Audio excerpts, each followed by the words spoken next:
Today we have the great Art Wolfe here, and we've got a number of his photos that we're going to be looking at, and I'm sure we're going to have a great conversation.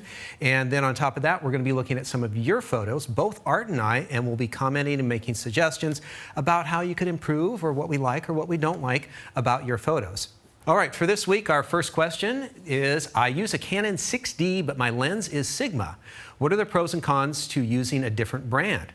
So Sigma, as of late, has been making some very high-end, optically very, very good lenses. And so from an optical standpoint, it may not be a problem at all. In fact, it may actually be better than what's available with your Canon, Nikon, or whatever other system that you have.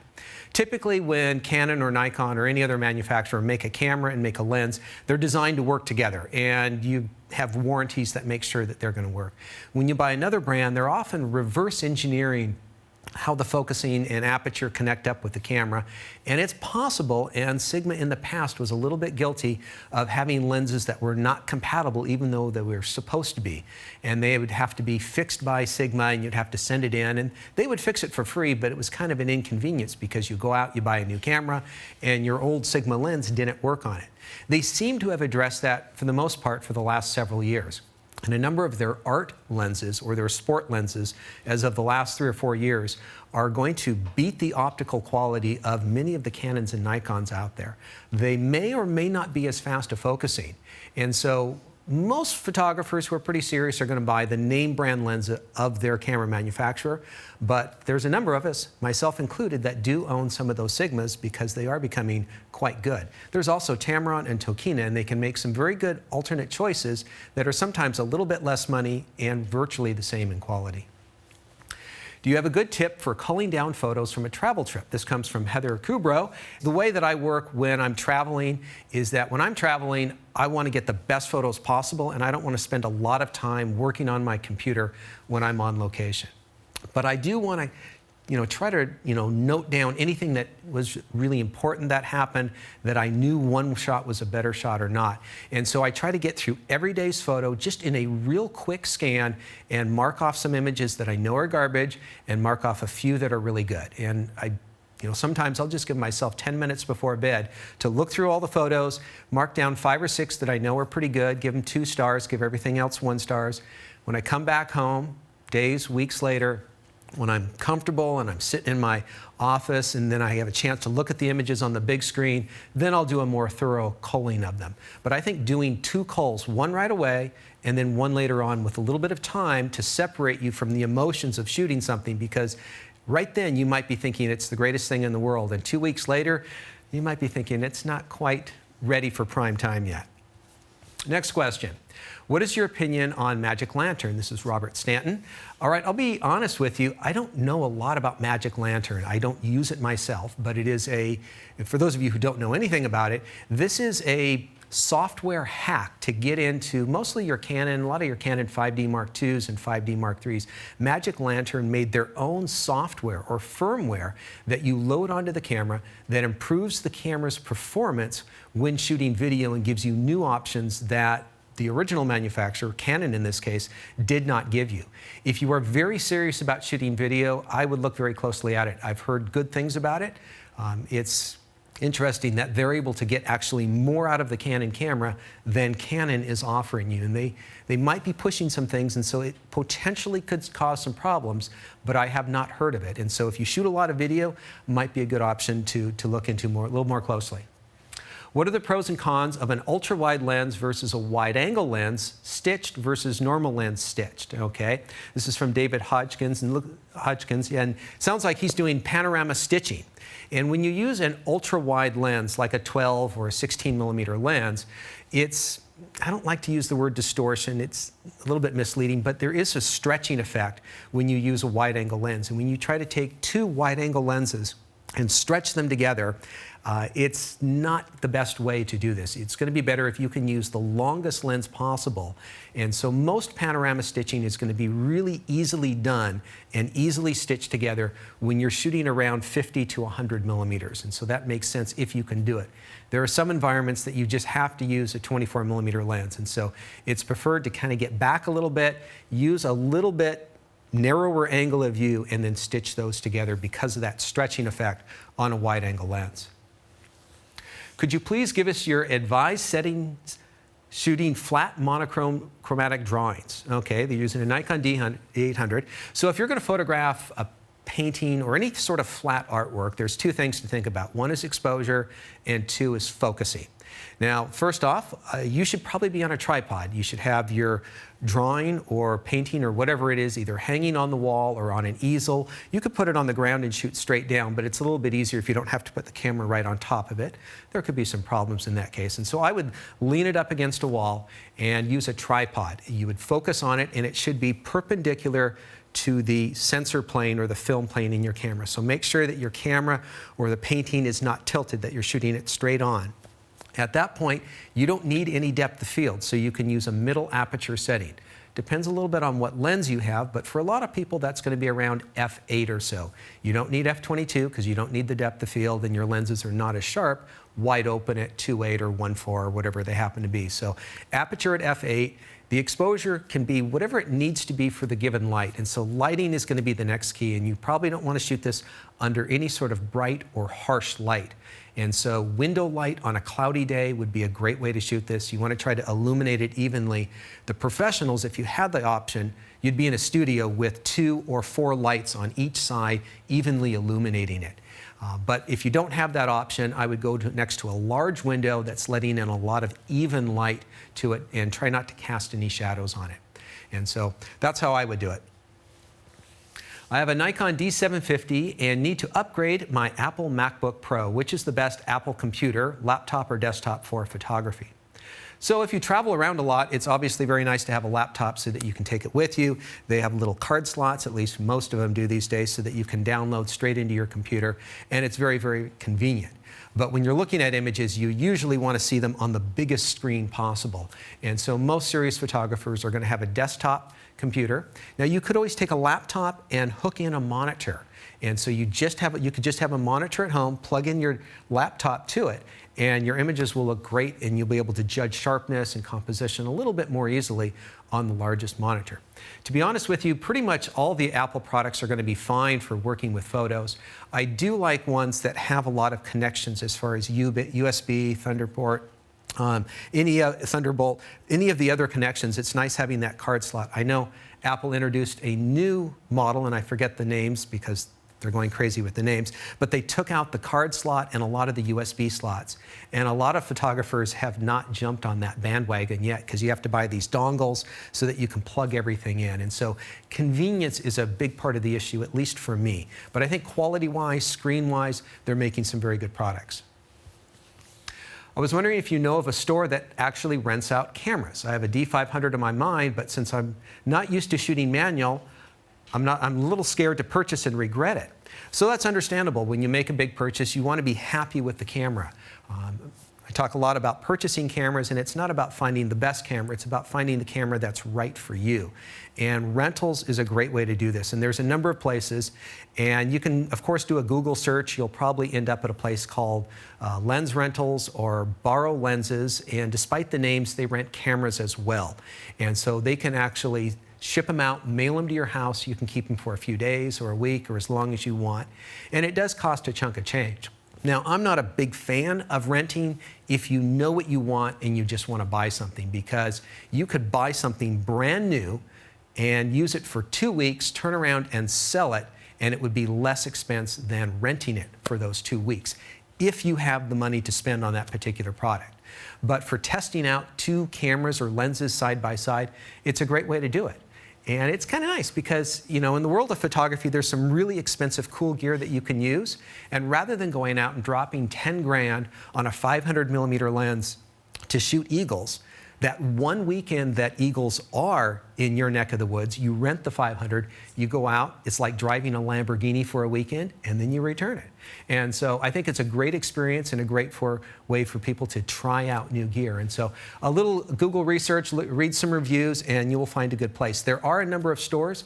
Here in Seattle, we have Glazer's Camera that has gear right there for the professional and amateur. They can just walk in, rent it for the weekend, and they're out. So it depends a little bit on where you live, but pretty much no matter where you are, you can get it sent to you. I can afford a full-frame camera, but is it okay if I get a crop sensor camera and the right lenses and get in the path of learning? Do you strongly suggest to make the sacrifice and get the full frame one from the beginning? Cesar Quintero. Okay, so this is the question that I get over and over and over again. As soon as people get into photography and they start learning what is what, the immediate question is should I go straight to full frame, or should I take kind of the small step getting there? And I guess it depends a little bit on how sure you are about where you are going and what you are doing. For a student who was getting into photography and you didn't really know where they were going to go, I would say definitely get the crop frame. The cameras are less money, the lenses are less money, everything's smaller, lighter, easier to work with. For somebody who said they've been working with it for a while and they know they want to get into a particular area, let's say portrait photography, and they knew that they wanted to go professional, they're going to sell their work, and all the other professionals are using full frame camera, well then yeah, you better get full frame right away, because that's where you're going to end up. And so I'm a big fan of taking steps as far as you need to go, because there's no sense buying a full frame camera if you know, or if you're not really sure that that's where you're going to go. It's a very tough question, and there's actually another question that relates to this. I'm looking at the D500 and D750. They are now the same price, so the question is now, is full frame or DX? I know in your classes you compare them, but help me decide. So the D500 and D750, D500 is a crop frame camera, D750 is a full frame camera, and they may be the same price, but they are very different cameras. The D500 is a sports, action, and wildlife camera. The D750 is kind of a mid-range full frame camera that is a very, very versatile camera. It's good for landscape photography, portrait photography. And so if you really are doing a lot of telephoto, fast action work, the D500 is going to be the choice there, because the focusing on that is tremendous. For more general purpose, then the D750 is probably going to be the better choice. They're both highly rated, very good cameras. But as I said before, the choice between crop and full frame is, it's a hard choice for a lot of people. Most of the people that I encounter who are into photography have crop frame cameras. But when you look at the professionals, they pretty much are all using full frame sensors. And it's partly because it's a little bit like an arms race. When everybody else is shooting a full frame camera and you're trying to sell and compete against them, you need to have equivalent gear in that case. If you're doing photography just for yourself, it's probably more important that you have a camera and a system of equipment that fits your needs, that you can afford, that's something that you're willing to carry around and use on a regular basis, and something that you really enjoy using. I believe the best camera is the camera that you are most happy using. All right, it is now time to welcome our guest on the show, Art Wolfe. He is a well-known photographer, internationally known for landscape, wildlife, culture, fine art, much more. He's won more awards, published more books than we have time for. Art, come on out. Thank you very much. It's Hi, great John. to have you here. It's great to be here. This is great to have you here. Now, you have a class. Now, people might be watching this in the future, so there's probably a class already on the books that is already done. And what's this newest class that you have going on here? Well, you know I'm not a gearhead. Right. But I'm actually giving a talk on how I'm using technology to improve my work. Oh, nice. So it's everything from drones to the latest digital cameras and, you know, focuses and everything kind of geeky. And what's the name of this class? We have no name for it. But it is rolled into 2 other lectures, and one of which is called Photography as Art, which I've been giving around the country in major cities and now secondary cities. And it's equating the abstract expressionists, mining their works for inspiration and moving your own work forward. And then there's a other class, which is basically looking at how the world has changed, how small the world is, and how I travel to all these different destinations, working on multiple books to kind of amortize the cost of production and make a living from it. Nice, nice. So, Now, yeah. Here at CreativeLive, I've got to meet a lot of photographers that come in. And a lot of the photographers, I got to admit, have kind of come into their own in the last 10 years. And you've been going at this a little bit longer than 10 years.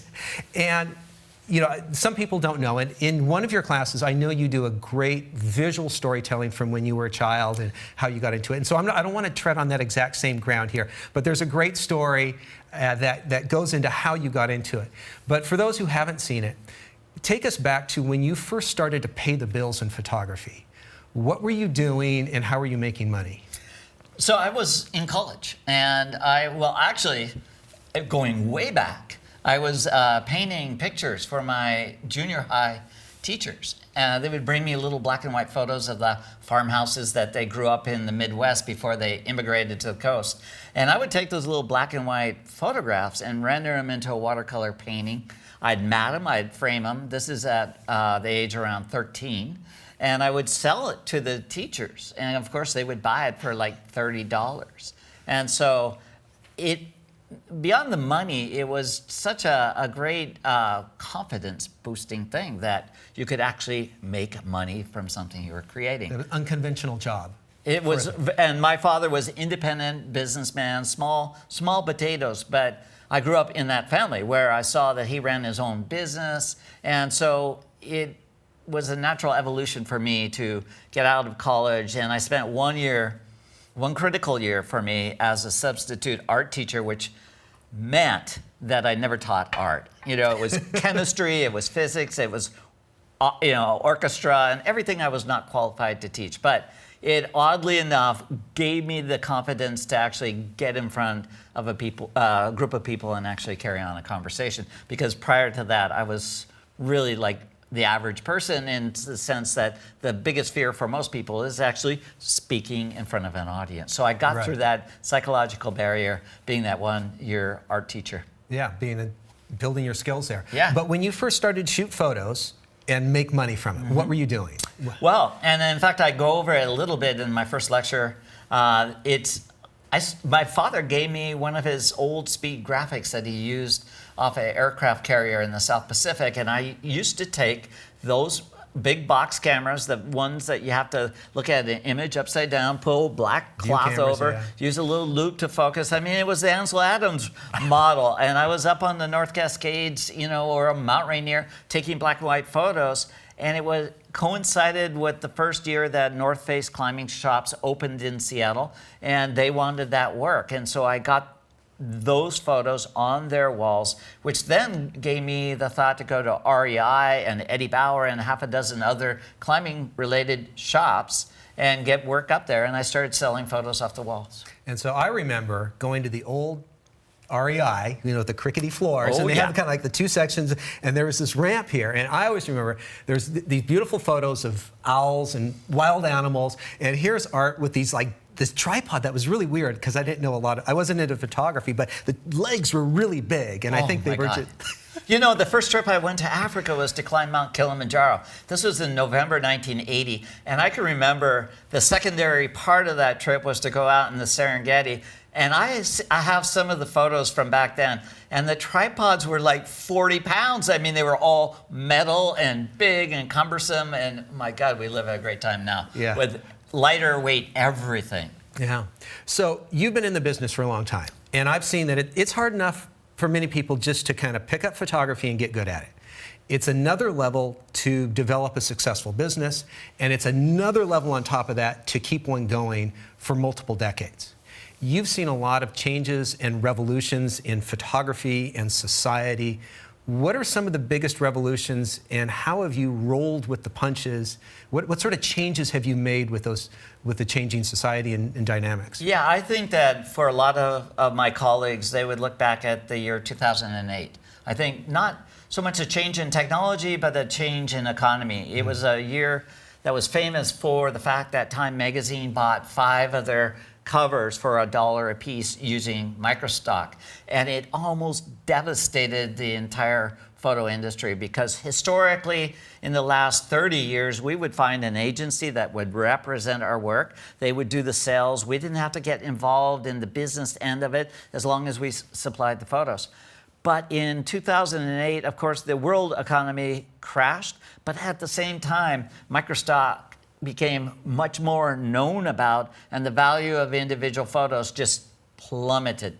And it followed by one calendar year the music industry. And so suddenly the value of a photo that we could sell, some people sold a single image for $50,000 or $100,000. Now it was getting down to the point where it was pennies. And so I basically had to reinvent myself and to fall back on my teaching certificate and start teaching more and broadly and taking people out on safari.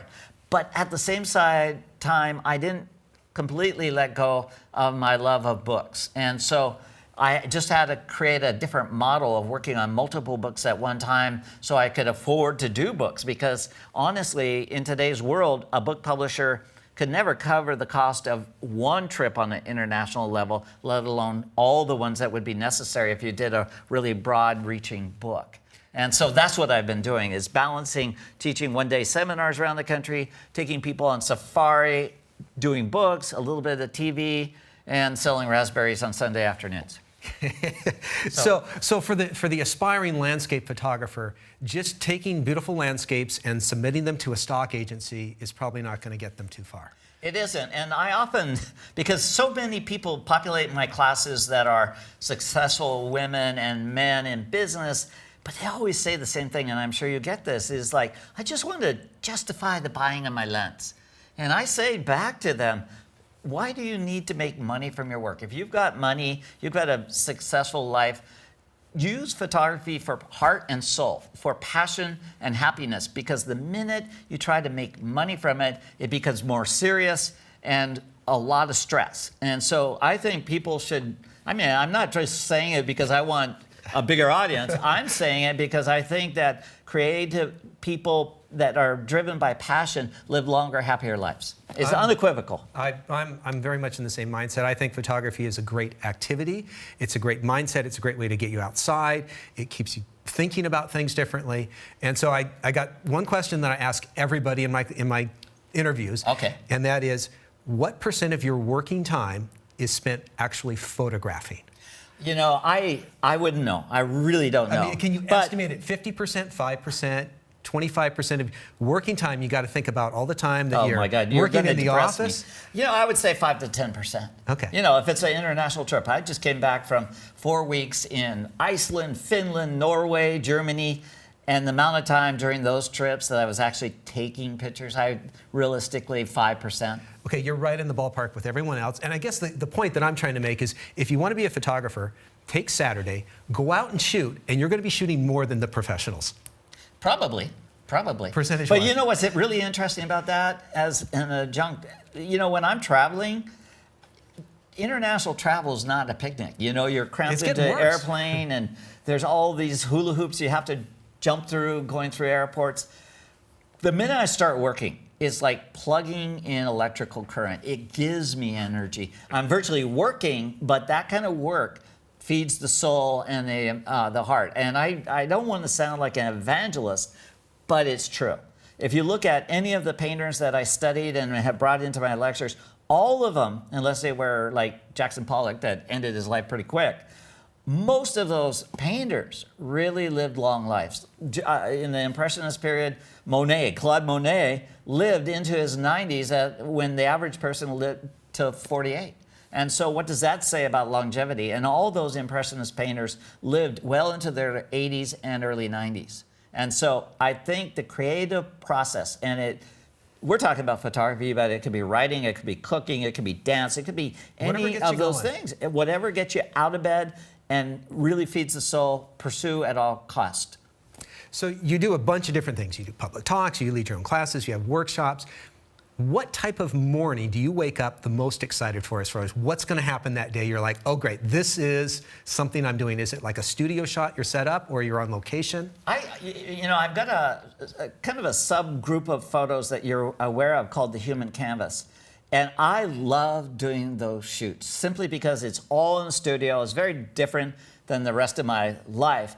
But what that speaks to is the fact that I'm creating something purely out of my imagination. You know, and in fact, you become vulnerable from that point of view because, you know, you could photograph a beautiful sunset over Puget Sound or Mount Rainier or the Grand Canyon or whatever it is, and people can say, well, I don't quite like it, but you don't take it personally because that's the sunset. Yeah. But if they didn't like the human canvas, they're making a statement about what's in your coconut. Because you created everything. Yeah, exactly. And so I was reluctant and a little apprehensive for introducing the work. But it has gotten an audience, and people do like it because I'm taking the human form and I'm putting people into clay and baking them or hand painting all sorts of elaborate designs over it. And the collective then is showing people other humans in a very different light. And invariably and always, people are like, really? You didn't create that through a computer? No, all the imperfections of my brushstroke, which is getting even lazier, is there. And people love that organic, real part of photography. They want to know you didn't create that on a computer, but it was really the old-fashioned way of painting. It means something, and it's kind of like in movies where when you hear they actually built a whole city for this versus, oh, it's all CGI. Exactly. Even though it may look the same on the screen, emotionally when you watch it, you take it in differently. That's exactly the point. So let's see, where was I going to go with this? I don't know. Welcome to my age. Okay, no, I had somebody on Facebook wanted me to ask a question, and I've kind of noticed a trend in photographers. When they start, people just kind of want to take pictures of their vacations and their babies, and then they kind of want to take pictures of things that they see, and they get better and better at that, but there's a kind of a limit of how good of things they can see, so they start creating their own things. And so I have found that there's these kind of two separate categories of photographers, and you are one of the best at working in both worlds. And one is having a really good eye for seeing something, because, by the way, just in case people at home didn't know, this is my former boss here. I used to work with Art when we were doing it. You were doing the TV show Travels to the Edge. And so I've seen Art working in the streets and in the studios and everywhere else.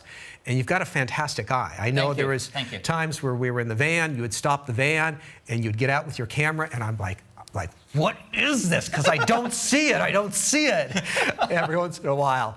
And you would pick up great things. And so you have a great eye for picking those up. But you're also really good at creating something that is just like, I would never have thought of that in a million years. And there are people who work in the studios that are really good at creating things, but if you take them up to Mount Rainier, they will just be completely lost, figuratively. Yeah. How do you see those two different worlds, and do they bridge? Tell me about that. You know, there's a lot of things. There's most things I can't do very well, seriously. But when it comes to compartmentalizing ideas or book projects at one time, and I'll speak to that in my class, is I'm pretty good at keeping bodies of work separate. So I can look at organizing, I can be walking down a street in a back village in India, for instance, and see somebody that was amazing in their eyes or the wardrobe they were wearing. And then I could be walking for the next 5 minutes taking pictures and see this stunning wall, which would be a perfect complementary color to the person's wardrobe. And I'll go back and find that person, drag them, and put them in front of that wall. Because I have a really good memory for potential shots and and how do we call this? When you're taking different elements and you're combining them into a very stylized image, it almost borders on the commercial.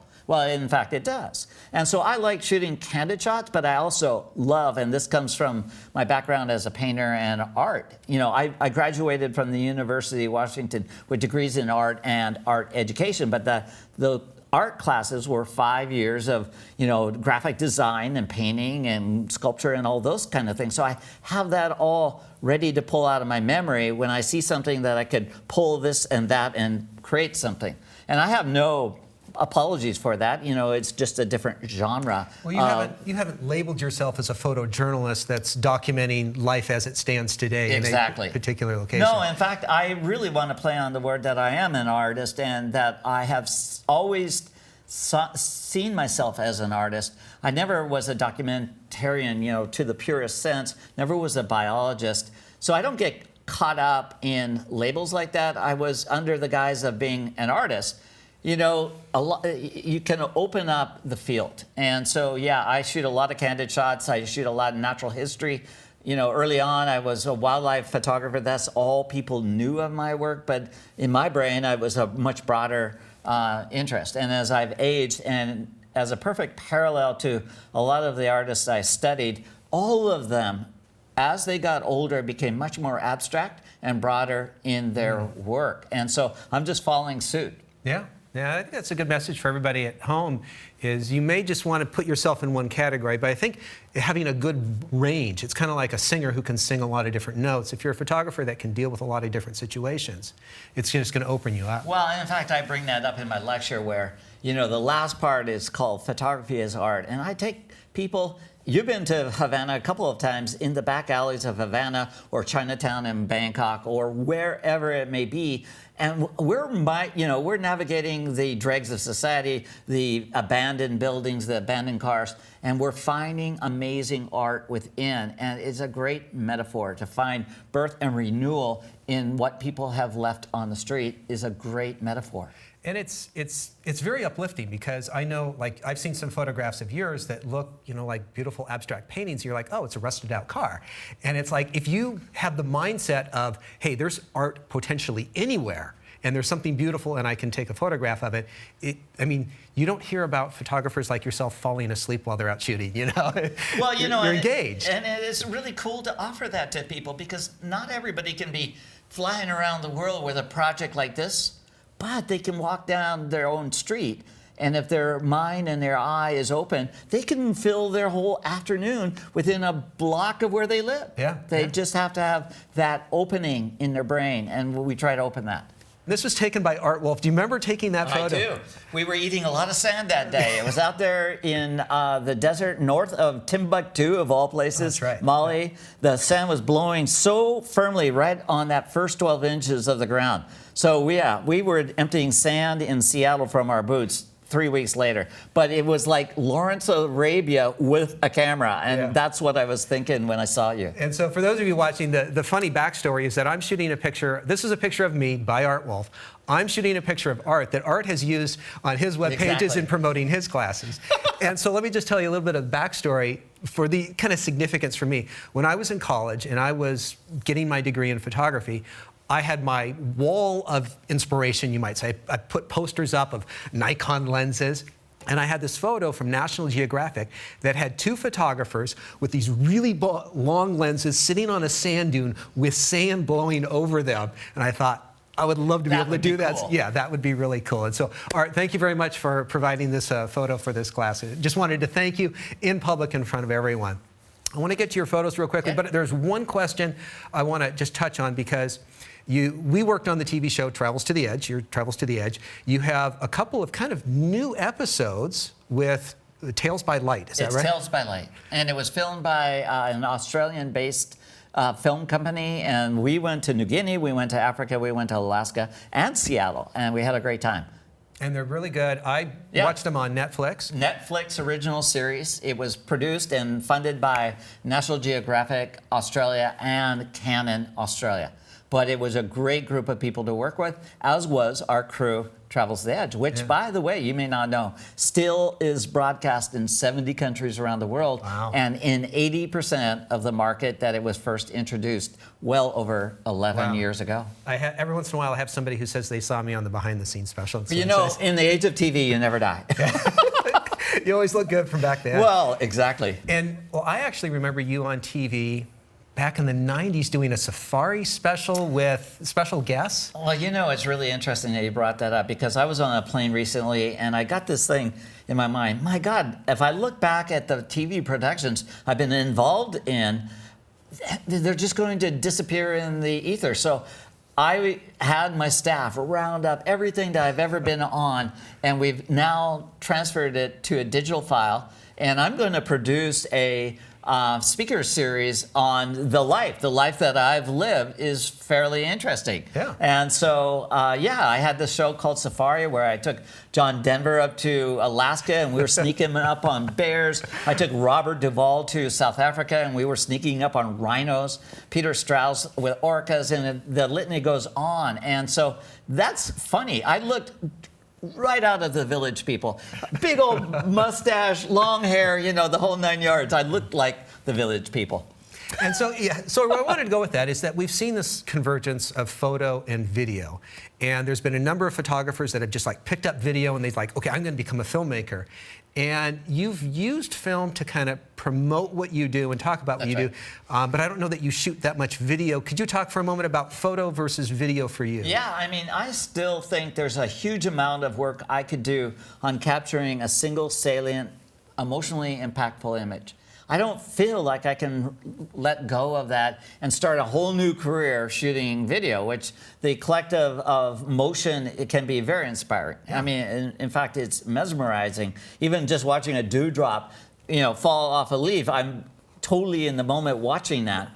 But I'm still so hardwired to shoot stills that I forget that I have really great capacity to shoot video. So, in fact, in my lecture, I'm going to show where I have been using video, and I've been more active as of late, shooting video that could be incorporated into any of the talks that we give as a interlude or to give one more layer in our communication. You're a great presenter and a communicator. You're very polished. Thank you. And so that combination of shooting stills, communicating to an audience, I've become a pretty good speaker and to be able to use inspiring photos, but also lace it with video is more impactful, more in depth, and that's the future. Yeah, the modern age kind of demands that extra level. Exactly. But I appreciate that still philosophy because that's kind of how I think as well. Yeah. All right, so you brought 10 images, and let's go ahead and take a look at 10 images from Art. So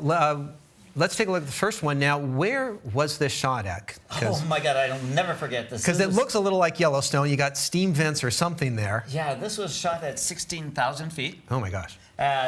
In northern Chile, in the Atacama Desert. Wow. You took a bicycle ride down that way. I was down through Chile in the Atacama, yes. So it was freezing cold. It was 3 in the morning. And this was with a 1DX Mark II. And it's part of the lecture on technology. I mean, star shots, as you know, were just a thought 5-6 years ago. We didn't have the high ISOs that enabled one to shoot a really sharp shot, freezing the motion of the stars. And so this not only got the stars, the Milky Way rising above and beyond the geysers, but the geysers themselves. And now, so that's did you add any light to the geysers? No. Or is that just the natural starlight That's the coming natural out? starlight. Was there a moon out that night, do you recall? I'm too old to remember whether there was a... No, it was a totally usually when you moonless get night. usually when you get that good of stars, usually there's no moon. But yeah, it's amazing at how much it's picking up those steam vents on there, because that looks really good. All right, next up, I'm guessing Iceland? Oh, yeah. I mean, it's really interesting to me, John, that when I started going to Iceland, you rode your bicycle around it, those kind of photos were kind of new and fresh to everybody. And now people on my block go, oh, yeah, I went to Iceland last year, Iceland's become the hot place to go. Well, not only that, but I think a big part of it is where we took the TV show. Because a year or two after the TV show started being broadcast all through Europe and Asia, whether it was Mongolia or Myanmar, well, we didn't go to Myanmar with that show, but Iceland, definitely, it underwent a huge influx of tourists. And I feel a little responsible for it, but then there's been a lot of work. It's going to happen. It's going to happen. So yeah, this is where the icebergs come out of a lagoon and float around on the ocean's edge for a day or two before they float off and disappear. But it was an intentionally longer exposure, and so I like that depth that you create through the sharp and soft focus. Yeah, I love that. The analogy I use in my classes, it's kind of like food. You got something soft, you got something crunchy in there, and it's kind of nice to have that mixture. And if that iceberg closest to the camera was not as perfectly sharp as it is, it loses everything. Yeah, exactly. The color and the sharpness of that just really holds you there with that. Even the clouds moving there. Yeah. Beautiful image. Beautiful. Thank you. All right, so you got to tell the backstory, what's going on here, because this is the type of shot people will look at like, can you imagine who the photographer's thinking at that point? I take tours up to Alaska every year, and I put them in front of bears that are running and chasing down salmon. There's actually salmon between me and you actually can see a little bit of pink under the water in the foreground and a part of a tail. But yeah, it creates the illusion that the bear is about to kill you, but in fact you are safe, and these bears actually are so chilled out by being around people. And I think the fact that for over 100 years, fly fishermen have been working these rivers in the backcountry of Katmai that they have reconciled what humans are. We're not going away. They're not going away. And there's this peace that occurs between these great, amazing bears and humans in close proximity. So that's what's going on there. But I remember I took a tour. I had like 5 women from the Midwest. They didn't know each other. They just all unlikely signed up at the same time. And they've never been around a bear. And by the end of the tour, they were so nonchalant and casual, but they got great shots. All right, I know some people at home probably have a few technical questions. Do you remember what sort of lens you had on, which lens you were using? Yeah, this particular one was a 2-400. I was using ISO of about 4,000. Out in the daytime. Yeah, out in the daytime, ISO 4,000 and a good depth of field and frozen moment in time. Yeah, beautiful. Thank you. Moment. All right.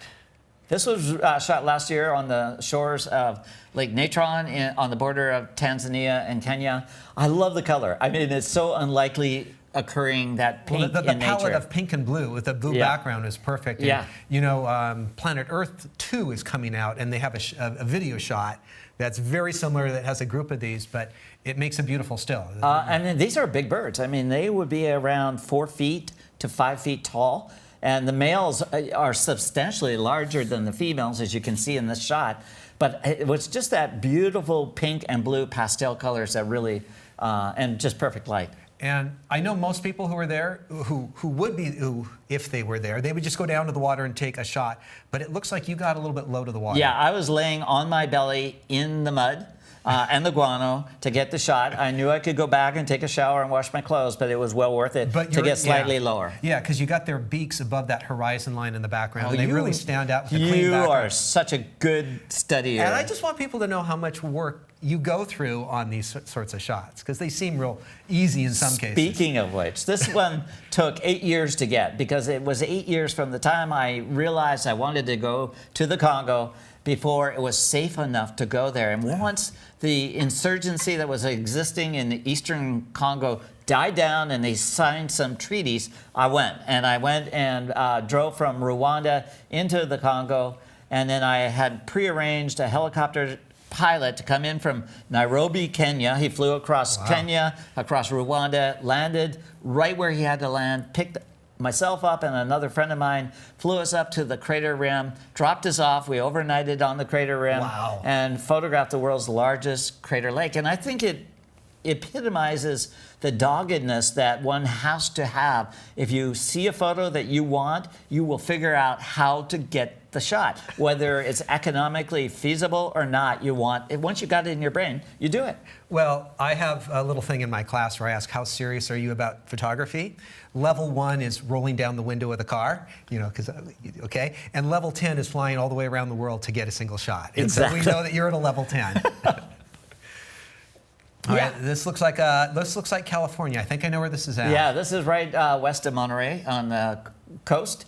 And it's part of my technology where I'm now using filters to blur the motion, ND filters. And this is actually, this particular photo exemplifies the fact that historically you'd have to wait till late in the day to get the shot. But now we can get these in the middle of the day with a 10-stop filter. So that's part of the technology. Convenience. Yeah, nice. Exactly. Nice. And I went down to Mexico and did a story on Day of the Dead, which is in Pátzcuaro, Mexico. It's in a tiny mountain town about an hour's flight southwest of Mexico City. And in a lake in that district is an island where Day of the Dead, which is a big celebration of past ancestors, is held on November 1st. And out on the boat towards the island, these fishermen came in, beautiful butterfly nets. And I also use this as an example of how I'm doing virtually an Ansel Adams, you know, using Lightroom and playing with curves and all those kind of things, filters, to achieve something that's way more dramatic than the original color capture. Yeah, because I was going to say, this is your first black and white of this series. I was wondering, how much does black and white play into what you do? More and more and more. You know, we live at a time now, as I keep on telling people, it's a great time to be a photographer because we got the technology, we got the internet, we could have the world's biggest gallery on your site if you put the energy in it. And you can transform a color image into a black and white and then further work on it in Lightroom or other post-production what are we calling Software. it? Software. Thank you. We always hesitate when you do a Porky Pig here. At any rate, so yeah, it's part of the way forward. And black and white photos can augment a color spread in a book and be really poignant. So it can be a design element that we all use. What I think is interesting is that from one point of view, it's just a Photoshop trick, but it's a big part of our photographic history. Yeah. And so it plays in well. Well, you know, people had this belief that Ansel Adams was such a purist, Yeah. you know. But boy, if he had lived in today's world, he would just go to town with the digital. Yeah. All right. So I think we're back in Washington. Yeah, is this one of mine? I don't think that's in my lecture, but I know where it is. I mean, when I teach workshops, I take people out to the Washington coast, and I'll be doing a workshop out in the Olympics in the end of April. And so I love going out there for myself, but I love to take people from all over the country and share what's so great about living here in the Pacific Northwest. I've worked a few of those workshops. They are a lot of fun. They are a lot of fun. Well, that's a nice night there. A nice Yeah. night. And this is a look back. I mean, in one of my lectures, I talk about how the world is a dynamic place, that cultures are changing, landscapes are changing. For good or bad, it's changing. And so I photographed this particular tribe of people in the mountains of New Guinea 25 years ago, and they had a very simple decor on their bodies. And I went to the village, and now when they are adorning themselves during ceremonial occasions, look what they become. They become the skeleton people. Yeah. So I had them climb those bamboo trees and shoot it in a different way than maybe I would have when I was younger. Well, I don't think you would have been able to shoot this without some sort of light, because you're shooting into the light, but you still have good light on their faces. Exactly. And so technology is definitely helping out there. Absolutely. Nice.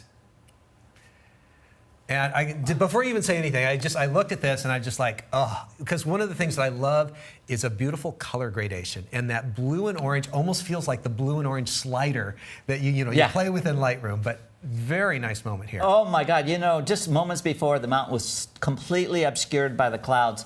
And I've got a class up there, and you know, they've never been up to the reflection lakes at Mount Rainier. And I kept on saying, if the mountain comes here, you are going to have the best sunrise ever. Yeah. And it happened, and it was just such a beautiful moment.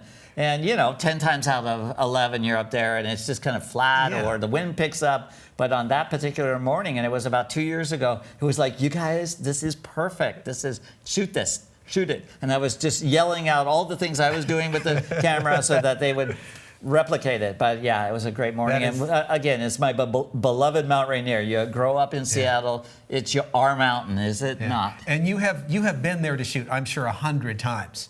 And it's placing your bets. You go up there and it's not good and it's not good, but you're waiting for that one, because you know when you get that one, you forget about all those other ones. And then we have the technology to drop in a filter and even out the exposure, and it's perfect. Yeah, nice. And that is our 10 images. And if you're thinking about learning more from Art, he's got 3 classes, at least as of the recording of this. Yes. And that's actually the title image for your newest class, Photography as Art. So I have gone on to the work page, student work page of the Fundamentals of Photography class, and that's where I'm grabbing these pictures from. And I do tend to prefer images with people's names on them. So this is Frank Bergdahl, and so Art, I'll mention something and then you can chime in with whatever you think. This looks like a nice beach. But what do you think about the time of day? Yeah, it's a little flat. It's a little high. This person, Frank, you gotta, work a little later in the day or get a little earlier up, because when the sun is pretty much directly over, it casts a fairly abrupt light, a harsh light on it. And subjects like this, where the continent meets the sea, I think would be even better with a little softer light. Yeah, because if you look at those shadows, they are just dead black. There's nothing there. And so that's that harsh light that we're talking about. So I think it's a place worthy of exploring at different times. Yeah, and I think the other thing is, I have this belief that everybody's born, they go to the bathroom, they eat food, they go to the bathroom, they get a camera, and they put the horizon right down the middle. And so I think that, if we can avoid putting the horizon down the middle, we can create more depth in the image. But that will come as Frank photographs more and more. Yeah, so we all start someplace and we move someplace else. And so this one I thought was interesting. There's a nice kind of palette to the background, but it's both nice, but it's a little confusing because there's some lines that are, it's a mixture of, there's some good elements in here with some confusing ones. Yeah, I would simply crop this image a little bit from the top and to the right. You could go ahead and do it because, yeah, the lines are critical in the image because I love the disruption of the lines right behind that, what looks like a tricolored heron. I'm not entirely sure what kind of heron that is. Yeah. But yeah, by just mitigating a little bit of those lines, minimizing the amount in that frame, it gives greater emphasis to the heron, but it also shows the sharp lines being obscured or distorted by the movement of the bird, and I like that element. Nice. Yeah, I think that's an improvement there. Wouldn't you like to have Art Wolfe just reviewing all of your images all the time? I think you have a new online service there. There you go. So one of the things I talk about, well, you talked about one of them, the horizon straight down the middle, but the other one that just drives my opinion of hell is looking at uneven photographs in a dentist office. I see this from time to time, and it drives me nuts. And so first off, get that horizon level. Now, what do you think they should have done? Should they pointed the camera more up or more down? What would you have done if you were there with your camera? If I was there, and now I have to put my glasses on. Uh-oh, Art's taking the computer over. I'm going to the crop. Out. I'm going to the crop, and I'm going to open the crop. He knows what he's doing, folks. And I'm going to make it a vertical because I want that diagonal of line in the foreground to become more dominant. And I think by doing that and closing this, and I think it's a sharp enough image that I'm just playing with space. And you know, almost everybody shoots big, wide horizons as horizontals, but I think that diagonal of line on the shore gives me license to do that, and I think that improves that image and definitely gets the horizon out of the middle. And there's a reason that we got along so well, is that we are bothered by the same things, always correcting the horizon. But you know, as much as I'm a stickler about that, I never get it right myself. So I always correct it in Lightroom, just as you've done. Yeah, yeah. And so, yeah, if making that vertical doesn't make you think differently, you know, that's great. All right, next one here. Now, this is actually by somebody we both know, Emily Wilson. And I love that background. And I love a good, clean, colorful background. And I've got a few suggestions of myself on this one. So I would like to see a little bit more detail in that robe. So I'm going to raise the shadows. If we go too far, you get a little too much noise. But I want to see a little bit more in the shadows there. That little upper left part is just kind of breaking the background for me a little bit. So I'm just going to bring that in just a little bit. And I don't have the room to kind of move it left and right as I might like to. But one other little thing that I will do with people photographs like this is I will go down to effects and I will add a vignette. Now, obviously that's too much. And my rule of thumb is go until it's like, okay, that is way too far, John. And so you see I went 42. So now I'm going to back it off and do about 1/3 of that. And I can't do that math in my head right now, but somewhere right about here, and I'm darkening the corners just a little bit so that it keeps your eye into the photograph. And I might, if I was going to work on this just a little bit more, actually I want to get it out of that frame right there, just a little less floor space right there. And so just cleaned it up just a little bit, wanted to see a little bit more in the shadows there. So my only critique on Emily's photo is not really after the fact that she shot it, is before you would have shot that, Emily, is the next time. The person obviously is facing slightly to the right. I would have moved my body to the right so that I could put that background behind her more. I like that area. So you mean to the left? Yeah, so I'm moving right to put the subject to the left and put a little more space in front of where they're looking, and therefore getting the body out of the middle. Yeah. Which, when the subject, like this person, is in the middle, is analogous to having the horizon in the middle. Okay, let's move on. All right, we only have a few images here. And so we're up at Glacier Park. Now, I wanted to ask you about this one. I included this one because I know you're here. When you get that sunrise, just hitting that one ridge, should the shot be taken before it hits there, or should you wait till you kind of get the whole thing? What do you think about just having that sliver there? Yeah, I would have preferred just to have had that black and white or dark and light. I think that one slice of orange is making both of our attentions going there. I love this composition. What I would do with this is just simply make it more of a panoramic. I would just open it up And there's about 5 or 6 different panoramic profiles, one of which, and you can find them down here. If it was 16 by 9, that's probably too tight, but 16 by 9 actually now takes the horizon out of the middle. I love where the rocks are in relationship to the distant mountains and their reflections. And then I would just drop in a neutral density filter here to kind of take down a little bit of the brightness on that. Yeah, because that color really draws your attention. Yeah, so the main thing there is it gets the horizon out of the middle, puts greater emphasis on the rocks in the foreground. It's a beautiful image. Yeah. And so there's a couple here that are actually very similar. So we got 2 trees here.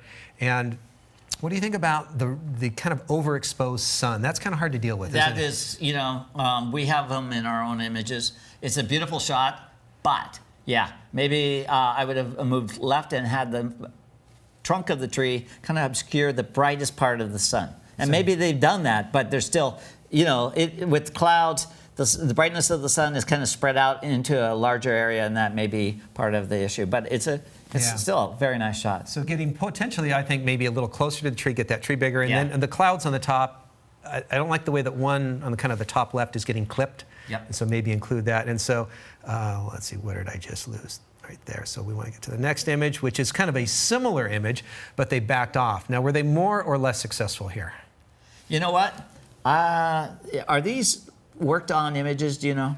Because I would see by just bringing down the highlights, opening up the shadows, and I think the composition, given all the things we've said about the horizon, I think the horizon is nice. It's the big open space. Just taking down the highlights a little bit works on that. And let's go to the next one.